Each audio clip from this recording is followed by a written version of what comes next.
Hello, and welcome to that Eurovision podcast, Eurovision with a Slice of Life. My name is Rory, and I'm not doing too bad today. The nights are getting in now, and it's getting cold, and it's getting dark, and I'm getting all cozied up. I cannot wait for winter. It's going to be so cozy. I love it. And joining me. Jazzy, this is the first time I think we've recorded and it's actually been pitch black outside, and it feels a bit weird. But we're going to go with it. We're going to go with it. It's okay. Do you know what, though? We've been doing this for nearly, 7 months at this point, so it was going to happen. It just feels weird. Yeah. Yeah. Hi, it's Rosie, and to be quite honest, yep, it's pitch black outside, but I'm sat on my sofa, and I have a giant warm blanket, and I have a bottle of cola, and I have a lovely podcast to record, and to top it all off, a video of Tommy Robinson getting arrested on my Twitter timeline. So quite honestly, I'm in a great position right now. And Strictly is on tonight, despite the Yes! lockdown. Is it? I'm hyped. Tim here, and pitch black. This is very, very odd and eerie, but at the same time, anything to keep me distracted from the fact that it's dark outside is all good. So, yes. I think it's very fitting for an episode that could be very controversial. That's very true. Oh. Yeah. This could be a very controversial episode, but we'll see. So, this week we are kind of diverting from our usual kind of year or country retrospective. So, there's been an idea thrown out. Basically, if we were given ultimate power over Eurovision, say that we had risen through the ranks of our national broadcasters and managed to get a job at the EBU, and then being like, okay, time to overthrow Martin Oosterdal. This is it. I am now the executive supervisor. What kind of changes would we want to make? Now, obviously, these are all our own opinions. Just before we even get started, let's just have a quick disclaimer. These are all of our own opinions, so, don't hate us ridiculously, or if you do disagree, just be very kind and anything like that, just because we don't want to be having any extra beef in this terrible, terrible time. But so who wants to get us started on something that they would want to do if they were executive supervisor? Oh, I can start us off. Yeah. My first choice would be to abolish the 6-person limit. Okay. Just because of the fact that, there's so many stagings that could have gone better had there not been a limit on how many people there are on stage. Too Late for Love. But instead of just, the mamas behind them, there was also, a full choir behind them. Imagine how awesome that would have looked. I'm conflicted over that one. Yeah, it's I'm trying to think of another else, but I can't think of anything myself. But imagine. This was actually going to be one of mine as well, so I'm going to have to suddenly think of another one. But the one that always comes to my mind as an example is Better Love, because I remember just how weirdly awkward the choreography and the staging looked for that. Because it felt really uneven. You had sort of Katra and Duska, and then you had the 3 dancers and the 2 fencers. And the symmetry felt really off watching that stage performance. And if there was just one more dancer, it would have really balanced out so much more nicely. I think I wasn't thinking quite as spectacular as getting a whole gospel choir on board, but to be quite honest, I'm here for that. Yeah. But even just upping the limits so that there can be some sort of symmetry with the dancers on stage would be That was so useful. I mean, Rosie has took the words right out of my idea. I said that I suggested upping it to 8 because for me the symmetry on stage, the ideal would be 7, but 7's a little bit of an odd number, so 8. I mean, 7 would have been fine if you had 6 dancers with you. So that means 3 on each side, and you're the artist will be the main focus. Yeah. So that's why I would have gone for 7, because of the fact that even amount of dancers, and you still get the focus at the end of the day. Even if it's just one person, I don't mind. Like, you know, better for dancers, better for backing vocals, I think. Yeah. So yeah, But that's just me. Yeah. I mean, for me, I just don't understand how come, like, countries can only send 6 people on the stage, but then the host country in interval acts can put up as many people as they want. For example, you know, look at the Red Army Choir in 2009. Look at the Naoni Orchestra with Anuka in 2017. Like, they and the big giant Vienna Orchestra in 2015. Like how can you have more than, like, you can easily fit like about like 50 people on that stage. Why would you just limit people to that? I don't know. If it was me, I just wouldn't have a limit. I understand a lot of it's to do with sort of technical considerations and practical considerations in reality, but thinking idealistically, it would be really nice to have that freedom. The idea that I've always had around it is that they could theoretically use background singers completely to cover up bad vocals, especially countries that have a lot of money. And I always thought that was a reason behind it, but obviously now you can pre-record backing vocals, so I'm guessing that is not the reason. I've got one to possibly fix Jazzy's problem with that, so but I will let Tim finish his. All I'm gonna say is, like, you know, if we're having these massive stages, that's one of the main reasons why I wanted to up it. Is like, imagine having that stage in Baku, in Dusseldorf, but you're only allowed 6 people on them. It just dwarfs people, that's the problem. It doesn't make sense, does it? Yeah. So that's what I'm going to end it on. It's a good choice, though. I mean, obviously, you know, everyone seems to have agreed on that, so that unilateral change right there. Yeah, exactly. This is a backup one, so I've not 100% planned this one out, but mine would be let Kazakhstan in. Yeah, honestly, I'm a hard agree on that. They proved themselves, like, in Junior Eurovision, that they would provide a lot of quality to the contest, and I just think, give them a try. We gave Australia a try because we thought they'd bring something to the contest, and I think Kazakhstan would too. So, please. Yeah, and like the thing, like the problem with Australia being in Eurovision is that, you know, a lot of locals would say that, oh, you know, Australia it's not even in Europe, you know, like there's no like country in Europe like that. Kazakhstan has literal European territory, so how can that, like, to me that I just don't understand.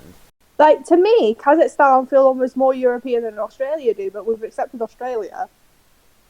Yeah. Australia has to do with cultural. I think that's why they're there. Oh yeah. And the fact that, you know, they've been following it since what, like 1979 or something like that, or 1970. Somebody correct me if I'm wrong. 1982, I think.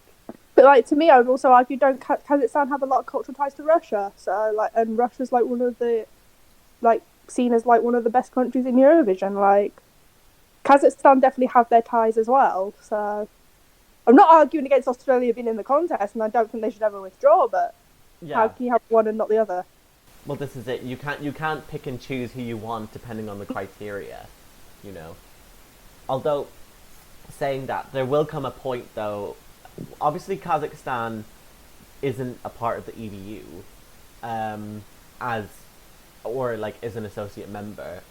So you know, you kind of have to decide, like, at what point does the competition start to get too saturated.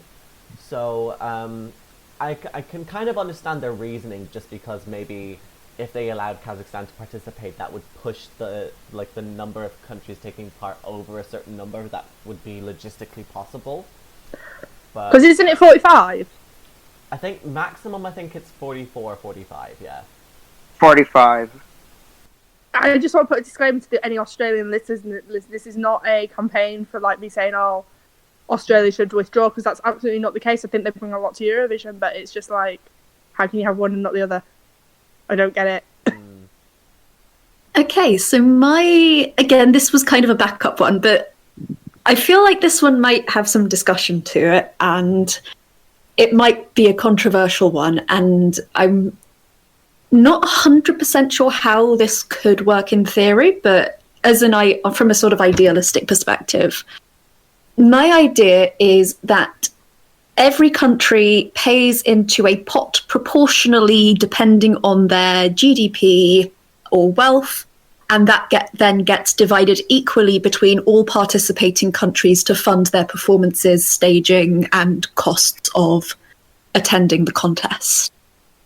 And I think the reason why I am saying that is because there is such a massive wealth disparity between quite a lot of the countries that are taking part. And I think that can be disadvantageous to people who are competing from countries and from broadcasters that don't have the same amount of money and funding as broadcasters that have quite a significant amount of it. And you kind of get it a little bit already with the Big Five, but I feel like having a more centralized system specifically for the performances and paying people to take part and that sort of thing, I think if we can centralize that, then we can make it a lot more fair for countries that are possibly otherwise disadvantaged. I think it would need some amount of generosity from other countries, and hopefully that they would understand that it is a case of putting everybody on a level playing field for this sort of thing. And again, the Big Five already pay more, so there clearly is some justification and precedent for it, but making it more sort of formalized would be quite a good way of making it more level and equal for participants. I think this would be a really good idea, particularly for like 2021, where it could be remote. So it kind of like, it needs like everything needs to be equal, so countries have an equal opportunity to do well.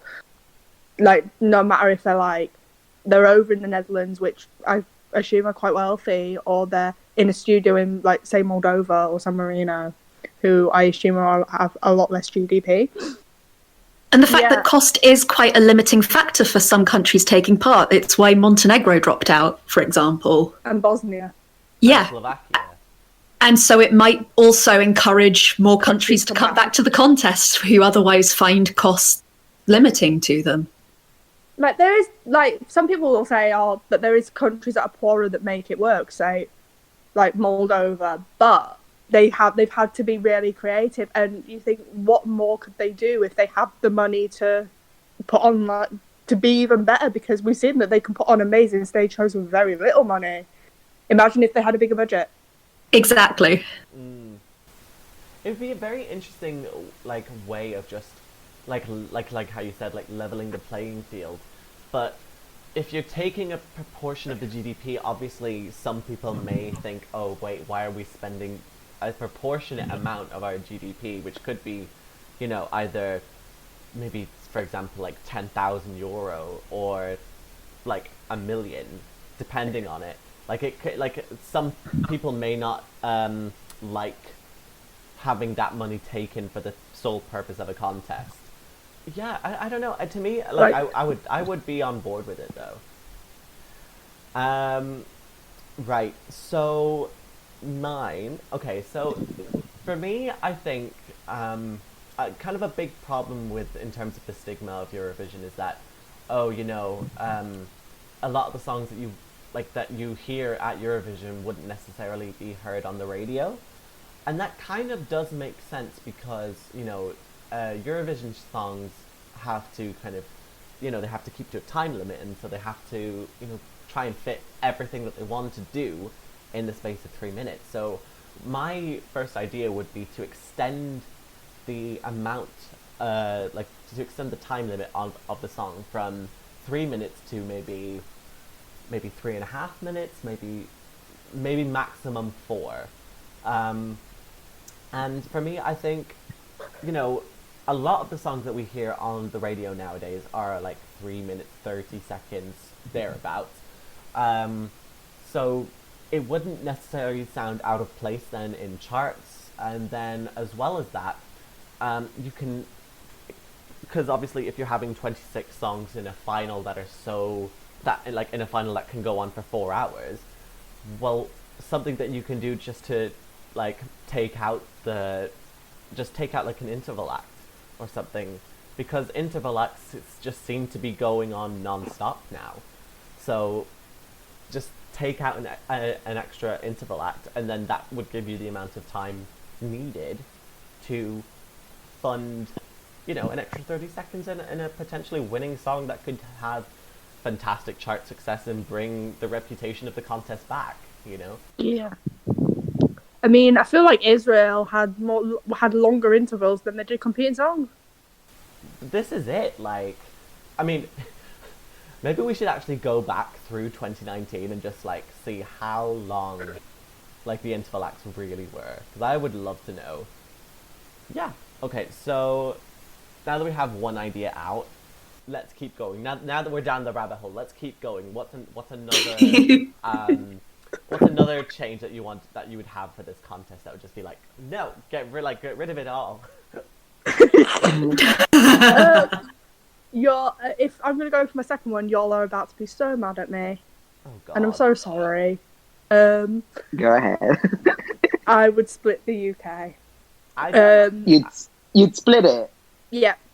Okay, that's fine. Yeah, that's fine. The more the merrier. And but I just think that we all know that we'd lose the big five. If we do that, we might potentially lose the big five status. But then again, we can all vote for each other. So yeah. But then my sort of concern about that is English nationalism is shit. And I do not want another platform for English nationalism. And yes, okay, it's Eurovision, and it's a slightly different form of English nationalism than like the EDL or other things like that. The thing but for me that sort of actually hideous in the UK, supremacy. England's the problem. Yeah. Wales and Scotland have great music scenes, but we don't see enough of them. And does Northern Ireland. And Northern Ireland as well. Like, I just think they would do better split, and instead of England just dragging it down from the majority of the case, because I do actually think Wales, Scotland, and Northern Ireland have like these music scenes that are quite like raw and quite different to what England's is, and I think we should just give it a shot. And like, it's not an idea I've obviously thought through very well, but it's an idea that I've had on my mind for a while, and I'd like to see it. If the UK is not going to give like the 3 other nations within the United Kingdom some sort of like not an acknowledgement, what I ideally like for the UK to do is like 1 year it's from England, 1 year it's from Wales, 1 year it's from Scotland, 1 year it's from Northern Ireland. Like, that would work for me, but that we know the BBC would never do it, so the only other option to me is to split it. We've had a lot of Welsh representation in the last few years, like Joe and Jake, Welsh, Bonnie Tyler, Welsh, Lucy Jones, Welsh. But it is, I think the last time, I looked this up a couple of months back, the last time we had a Scottish representative, from what I could tell by Wikipedia, was Scott Fitzgerald, and that was back in the 70s, I think. Might have been the 80s.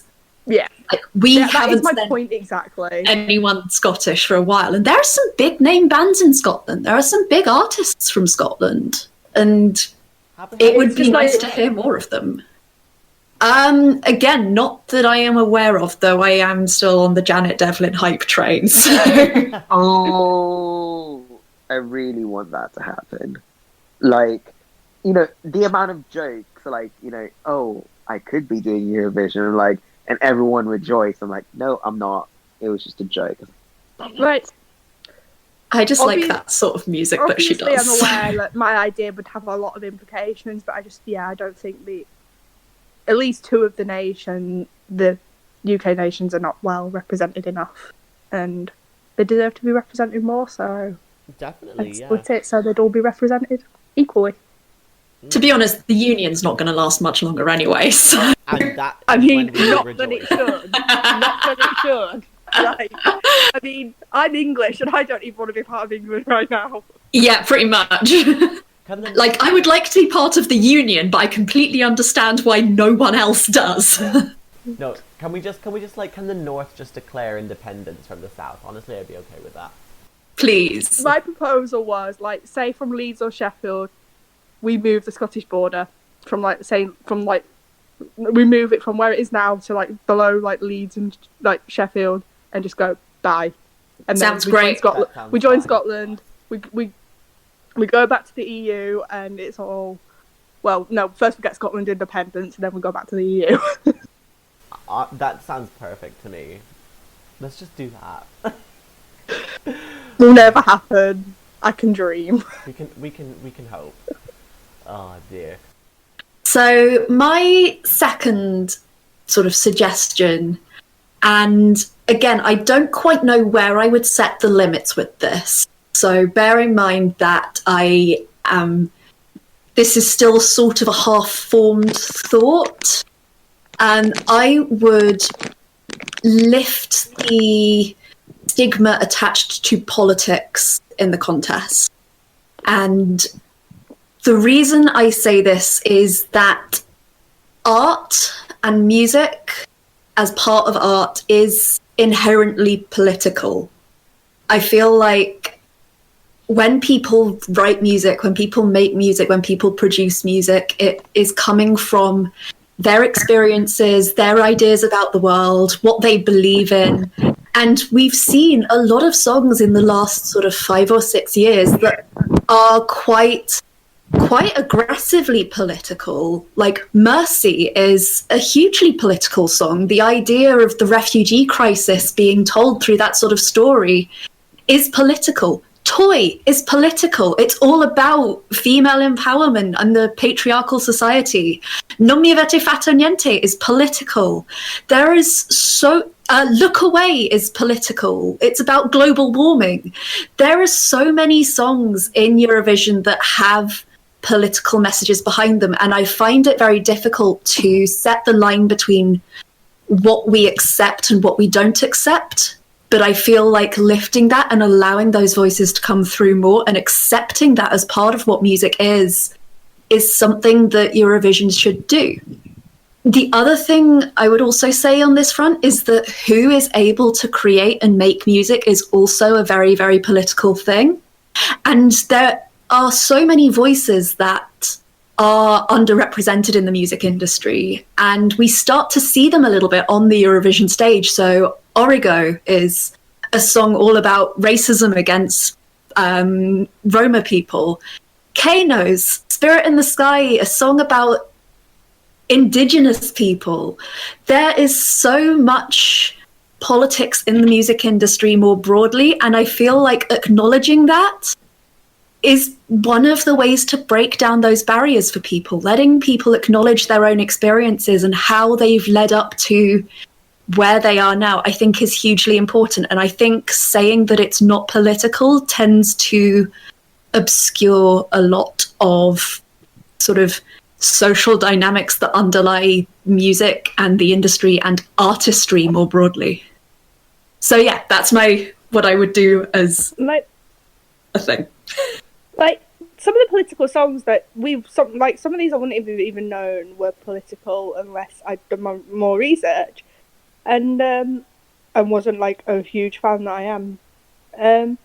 It's just that some of these songs send out really, really important messages, such as Mercy, like highlighting like the child refugees, and I don't feel like there's anywhere other than Eurovision where that could be done in such a powerful way.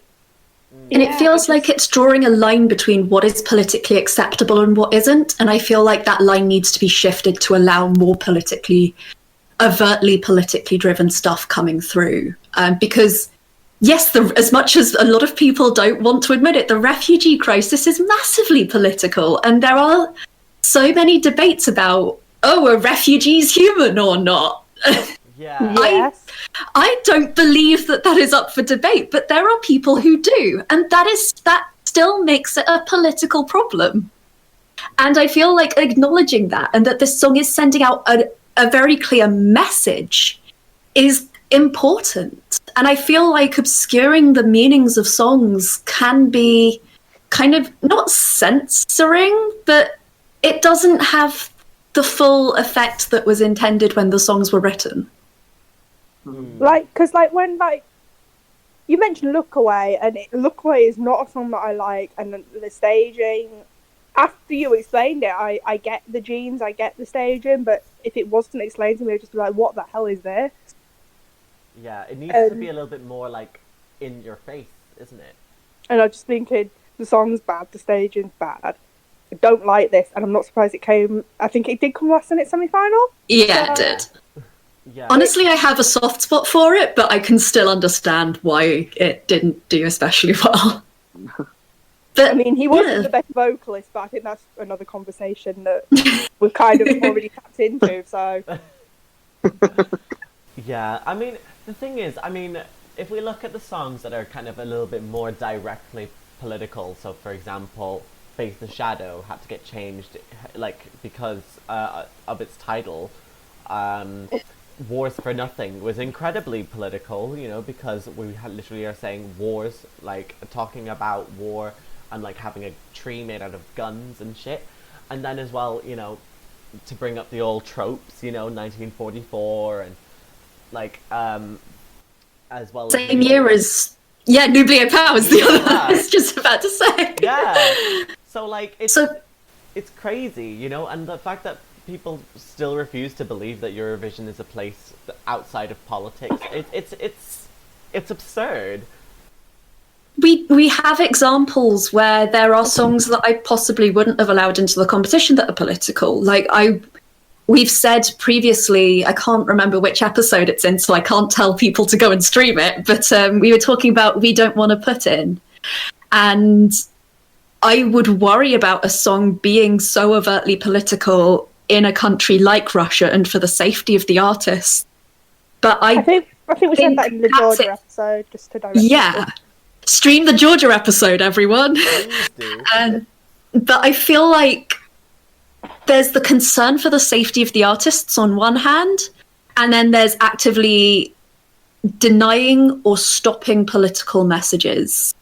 And I feel like we should be able to do the former while also making sure that the latter is ensured as well, because I don't want people to be putting themselves in danger by performing at Eurovision with politically charged songs, but at the same time we have a duty to ensure that the artists that take part are safe.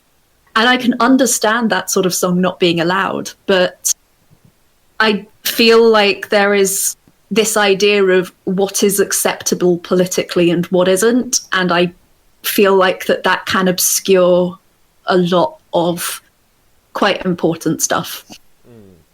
And you just kind of reminded me as well, obviously, if we didn't want, like, overtly stuff that could jeopardize the artists, like, in a host country, so that's, for example, like Armenia and Azerbaijan, for example, if we allowed political songs with that, I feel like potentially that could open up a wave that could potentially spill out into Eurovision, which could then maybe jeopardize the reputation of the contest. Because overall, the overall idea for me is just like maintaining the idea and the prestige of Eurovision, and it kind of also reminded me as well of in 2012, Loreen. I don't know if any of you had heard about this at the time.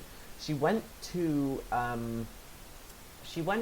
like a refugee center in Azerbaijan, and I think, or it was either Azerbaijan, it had some connection to Afghanistan, I'm not 100% sure though, and I know that she was told not to do that because otherwise she would have been detained by the police in Azerbaijan. And then, you know, we've also seen other political stuff as well, like, for example, Salvador Sobral in the winners, no, not in the winners press conference, in the semi-final one qualifiers press conference, he wore a shirt that said SOS Refugees, and he was told to take that off because it was being deemed to be too political. And then next year we get Mercy. Yeah, so in the grand scheme of things, like, politics is everywhere. And you cannot really escape it, so, like, yeah. To me, that just makes sense, you know? Anyway, right, let's move on. Tim. Oh, okay. My second one, it's more towards like the cost of like the participation and what the broadcasters have to entail. So I kind of have like a little proposal on how qualification should work. And I Okay. know a lot of people would disagree on this. You know how each year 6 countries have already been pre-qualified because obviously you got the big five who are the biggest financial contributors and the host country. But I'm just thinking, how much money do the broadcasters actually have to fork out to host this event? It can range from like 10 million, or it can stagger like Russia apparently like $30 million. So my suggestion would be just up it to 7, and the reason for this is because you have the 6 countries who pre-qualified, the five, the one country who is actually hosting that year, and the seventh would be the country that hosted it last year. Because if you think about it, like there are countries who are like have spent so much money hosting it, and then they have to compete next year, and obviously each country would want to give their act a fair chance.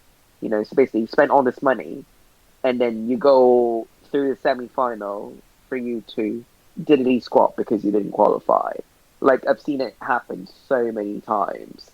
What example can I give you? I can give you Norway in 2010. Hosted it in 2010, don't qualify 2011. And they Serbia in absolutely should 2000. have done. Yeah, Done. Yeah. yeah. Serbia 2008 qualified because I hosted it. 2009 didn't qualify. Denmark 2014, 2015. I could go on and on about this, but like, what can you do? Like, you've basically drained this financial. You've drained this broadcaster financially to host it. Give it a thank you for giving it a bye through to the final as a thank you for hosting last year, instead of just like saying, "Oh, thank you" in the first semi-final. Give them a fair thank you.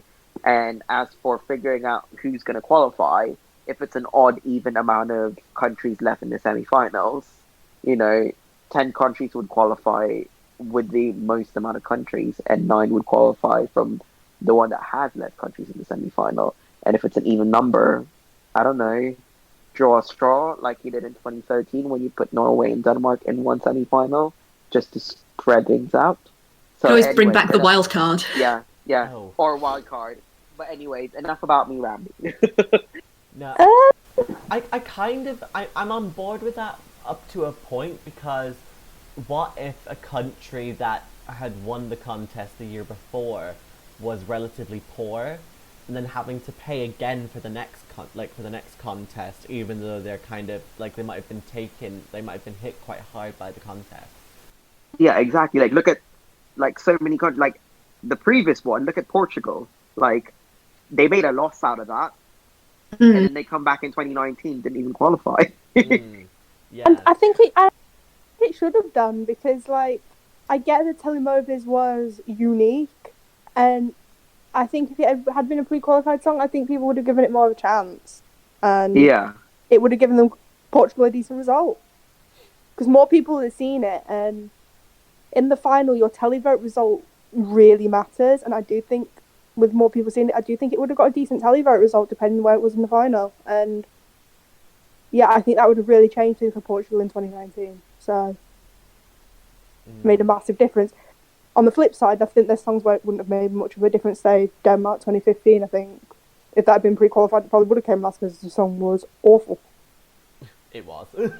Like, Portugal saying could that have they been didn't pre-qualify Portugal in could have been 2015, United maybe the song Kingdom wouldn't have been saving. as bad. Yeah. Right, so that leaves just me, and I've been trying to rack my brain to kind of just come up with another one, because it's actually been quite hard for me, actually, because you guys have all made such fantastic points. I think for me it's tough, because obviously I would want to have, and I know this might come as a bit of a controversial opinion, that especially with like certain um, groups of fans, because I definitely know that. I would want to have a more focused and a more enhanced approach to juries, and I think juries should have.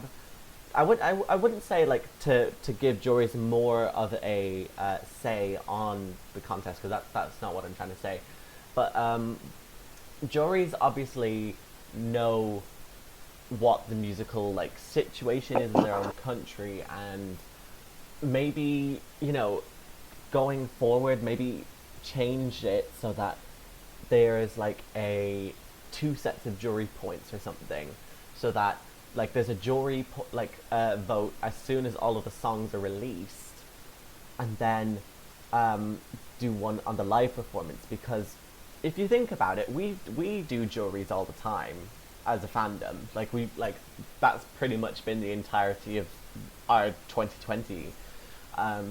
So maybe if we had something that, okay, we rank all of the songs from 1 to 42, 43, however many countries are participating, and then kind of coalesce all of that, and then kind of add them up and then divide them. So then if you came first in this kind of pre-jury thing, you would get 43 points. If you came last, you'd only get 1 point, and then you just carry that on into the next, into the normal Eurovision itself. This is kind of still a very sketchy idea, obviously, but to me, it just makes sense, because it's kind of judging it on the immediate reaction as well as on the live show. But that's it. Like I said, it's just like a very sketchy idea. It's a really interesting idea. I'm not 100% sure how I feel about it, but it's really interesting. I feel like there's two ways I could go about this with this idea, because there's one thing, you could split juries and say we had a professional jury and a fan jury, because fans of the contest know what they want. True. Or you split the number of juries, you say you have 3 professional and 3 fans. But yeah, I do think the actual proper like fans like us should get more of a say, because we know what we want. We follow this contest for years. We know what works. We know what doesn't. Well, this is the thing. I mean, and there's definitely songs that the professional jurors pass by, and there's definitely also songs that the televoters pass by, but we as fans don't, because we know what we want. Yeah. And well, the thing is, I mean, literally, Eurovision fans are pretty much the litmus test on whether or not a song is good or not.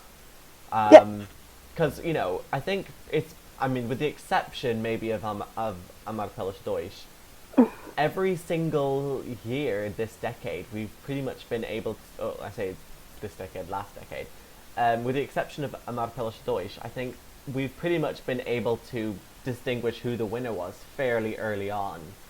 So, And personally, I do think Occidentali's Karma of Hollywood would have won if the live had been better. Like, we couldn't have predicted that live would have been bad. Very true, yeah.